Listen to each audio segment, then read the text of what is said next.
दोस्तों। सो इस particular video में हम लोग न्यूमन प्रोजेक्शन के बारे में पढ़ने वाले हैं।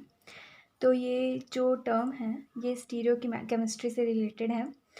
इसमें बस हम जो भी कार्बन के जो चेन होते हैं उसके स्ट्रक्चर को अलग अलग फॉर्मेट में देखते हैं।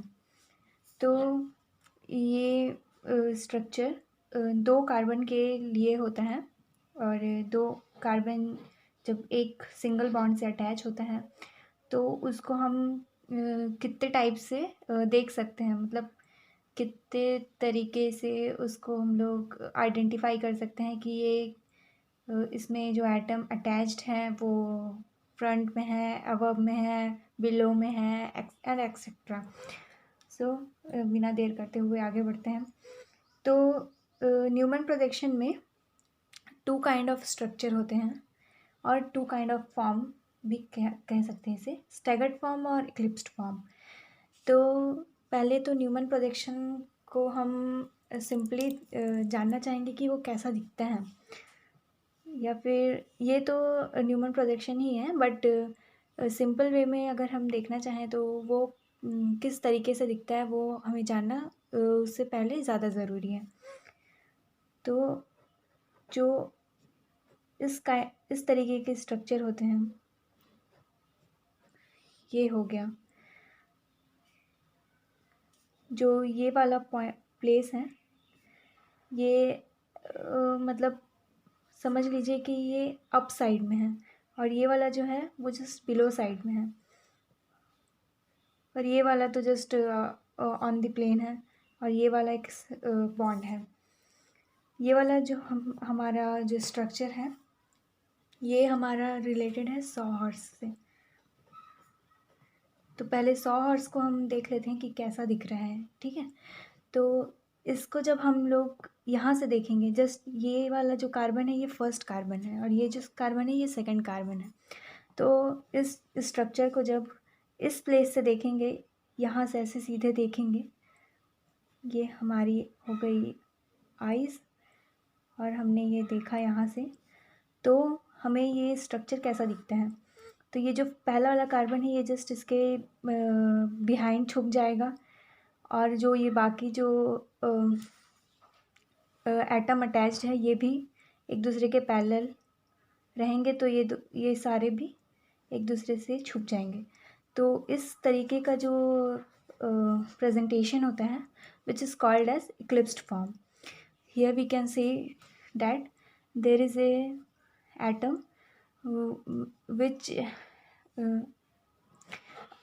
जिनके बीच में कोई भी एंगल नहीं प्रेजेंट कर रहे हैं और ये जस्ट एक दूसरे के मतलब ये पहले वाले एटम के जस्ट बिहाइंड में है।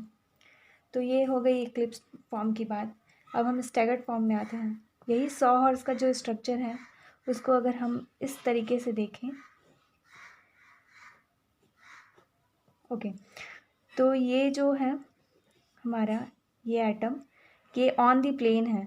ऑन द प्लेन कहने का मतलब कि ये जैसे ये सिंपल एक पेपर है और पेपर से बाहर ये निकलता हुआ एक पेन है, तो ये अप साइड मतलब अबव द प्लेन कह सकते हैं और ये पेपर एक प्लेन है। इसी तरीके से इसके जस्ट पीछे में या पेपर के जस्ट पीछे साइड में अगर ये समझ लीजिए ये मेरा हाथ है, ये पेपर है और ये जैसे इसके पीछे में है, तो ये वाला हमारा हो जाएगा बिलो द प्लेन। ओके, ये मैं आगे समझाने वाली हूँ। तो इस वाले में क्या होगा, ये वाला अप साइड में है, ये वाला भी बाहर साइड निकला हुआ था अप साइड में, ये डाउन साइड में, ये भी डाउन साइड में। तो यहाँ मेरा अप और अबव कहने का मतलब एक ही है और डाउन और बिलो कहने का मतलब एक ही है, ठीक है। तो इसमें कंफ्यूज होने वाली कोई बात नहीं है। तो यहाँ पे जो स्ट्रक्चर है इसको इस तरीके से देखेंगे, फिर यहाँ पर इसे हम इस इस प्लेस से देखेंगे, इस कार्बन के साइड से देखेंगे, तो हमें ये कैसा दिखेगा, ये हमें ऐसा दिखेगा। तो अब इनके और इनके बीच का जो एंगल है यहाँ पे ये 60 डिग्री है। ओके, तो इनके और इनके बीच में जो एंगल है वो 60 डिग्री है। ये तो आप लोग सब जानते ही होंगे कि 3 बॉन्ड के बीच में कितना डिग्री एंगल होता है। अब हम इसका 3D रिप्रेजेंटेशन एक बार देखने की कोशिश करते हैं और समझने की कोशिश करते हैं। ओके, तो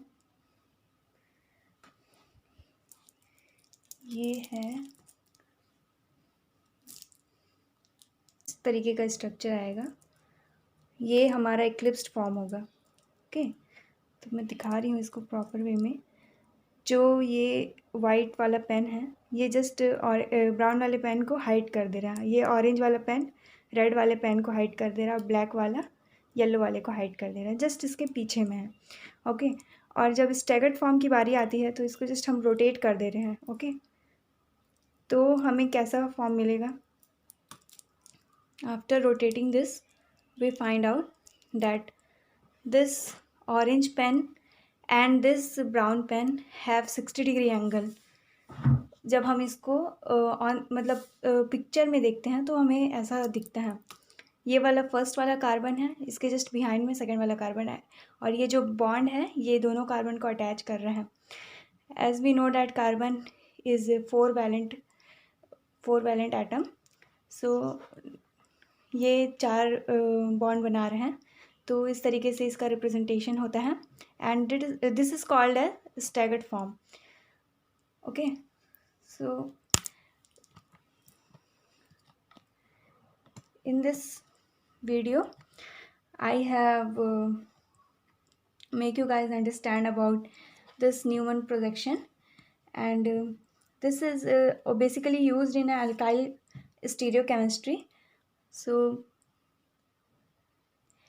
ये वीडियो अब मैं यहीं पे समाप्त करती हूँ, एंड प्लीज़ वीडियो को लाइक करें, शेयर करें, and subscribe to my channel, and thank you so much for watching.